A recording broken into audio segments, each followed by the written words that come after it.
Guntur talkies మూవీతో తొలిసారి వెండితెరపై అదృష్టం పరీక్షించుకుంది రేష్మి గౌతమ్. అయితే ఎంతగా అందాలు ఆరబోసినా అమ్మడికి ఇప్పటి వరకు సరైన బ్రేక్ మాత్రం దొరకలేదు. ఈ క్రమంలో తను వచ్చానంట అంటూ మన ముందుకు వచ్చింది రేష్మి. ధన్య బాలకృష్ణ బాహుబలిలో సాకేతుడుగా కనిపించిన తేజ కాకుమూను, చలాకీ చంటి తదితరులు నటించిన ఈ చిత్రం ఇవాళ ప్రేక్షకుల ముందుకు వచ్చింది. శ్రీ అచ్యుత ఆర్ట్స్ పై వెంకట్ కంచర్ల ఈ మూవీని తెరకెక్కించాడు. మరి రష్మికి ఈ మూవీతో అయినా బ్రేక్ దొరికిందా తెలియాలంటే రివ్యూలోకి వెళ్లాల్సిందే. సినిమా కథ విషయానికొస్తే ఇదో జోంబీ జోనర్ మూవీ. తేజకు ధన్య బాలకృష్ణ అంటే చాలా ఇష్టం. ఒకరినొకరు గాఢంగా ప్రేమించుకుంటారు. అయితే కుటుంబ కారణాల చేత తేజ మరో అమ్మాయి అయిన రేష్మిని పెళ్లాడాల్సి వస్తుంది. ఆ తరువాత శృతి పెట్టే టార్చర్ భరించలేకపోతాడు తేజ.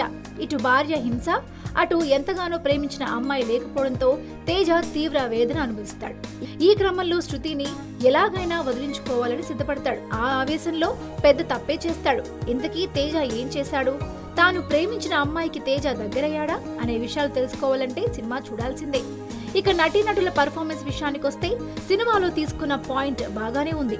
రొటీన్ సినిమాలకు భిన్నంగా ఆత్మల చుట్టూ తిరిగే రొటీన్ హారర్ కథల్లా కాకుండా డిఫరెంట్ సినిమాను తెరకెక్కించాడు దర్శకుడు. అయితే దర్శకుడు సినిమాకు పూర్తిగా న్యాయం చేయలేదు. క్లైమాక్స్ లో ఎమోషన్ ని పండించడంలో దర్శకుడు విఫలమయ్యాడు.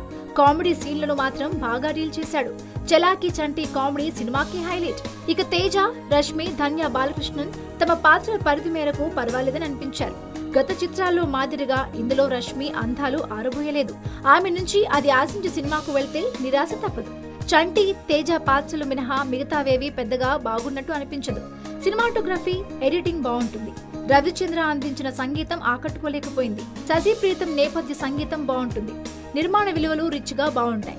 ఫైనల్ గా ఇలాంటి జానర్లో సినిమాలు చేయటం దర్శకులకు పెద్ద సాహసమనే చెప్పాలి. ఇక ఈ సినిమాకు కామెడీ సీన్లు, చలాకీ చంటి, రష్మి పర్ఫార్మెన్స్ ప్రధాన బలం. సెకండ్ హాఫ్ సినిమా క్లైమాక్స్ సన్నివేశాలు పెద్ద మైనస్. ఫైనల్ గా తను వచ్చినంట చిత్రానికి యోయో సినీ టాకీస్ ఇస్తున్న రేటింగ్ 2/5.